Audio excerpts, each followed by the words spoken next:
السلام عليكم. بالنسبه لهذا الفيديو هذا ان شاء الله بغيت نوضح شي حوايج بالنسبه للناس اللي كيبغيو يدفعوا الفيزا اول مره، سواء كنتي شخص عادي ولا كنتي غتدفع بالريجستر كوميرس. المهم اول خطوه ان شاء الله الا كنتي غتدفع الفيزا باش بلا ما ينصبوا عليك السماسريه وكذا، حاول تشد الرونديفو. ممكن تشدو بوحدك، ولا ما قديتيش تشدو راه كاينين الناس اللي موثوقين تشد الرونديفو. اول حاجه يعني قبل كاع ما تجمع الوراق، قبل ما تجمع الوثائق ديالك، حاول تشد الرونديفو، حيت الرونديفو هو دابا اللي عندنا فيه مشكل، هو اللي كتلقى فيه مشكل.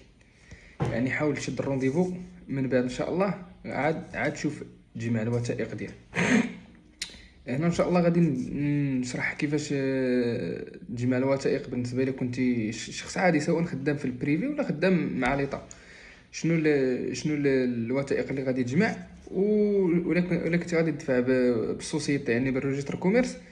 شنو الحوايج اللي غادي تجمع. كاين شي حوايج زايدين على البيرسونيل. بالنسبه للوثائق اللي غادي تجمع الا كنتي شخص عادي بيرسونيل، يعني غادي تدفع بيرسونيل سواء كنتي خدام في ليطا ولا في البريفي.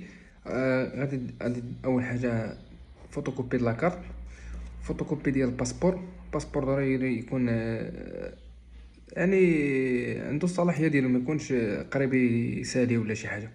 من الاحسن يكون باقي فيه عام الفوق ولا شي حاجه، باش حتى كانوا يعطيوك شي فيزا يكونوا يعطيوك فيزا طويله.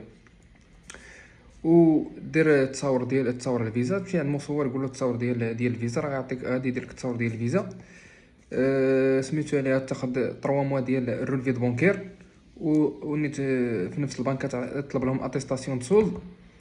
وسميتو عليه الا كنتي خدام في ليطا ولا في البريفي، راه غطلب لهم اتيستاسيون دو طرافاي، راه غادي يعطيوها لك شهاده العمل. هادشي بالنسبه لي زاتيستاسيون.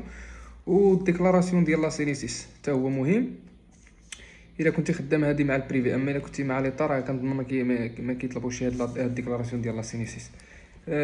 من بعد من يجمع هاد الوثائق هادو، تريزيرفي لوطيل. شوف من الاحسن تريزيرفي في بوكينغ.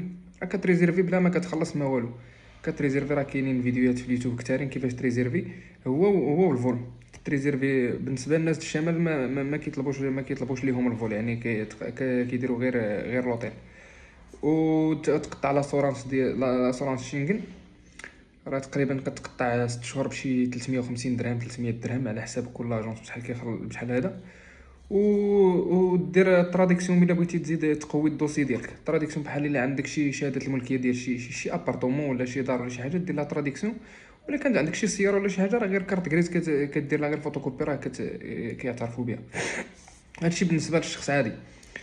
بالنسبه اللي بغى يدفع بالريجستر كوميرس، راه نفس الوثائق، يعني كيتزاد عليه غير كتزيد عليه غير الموديل جي، الموديل 7 بحال.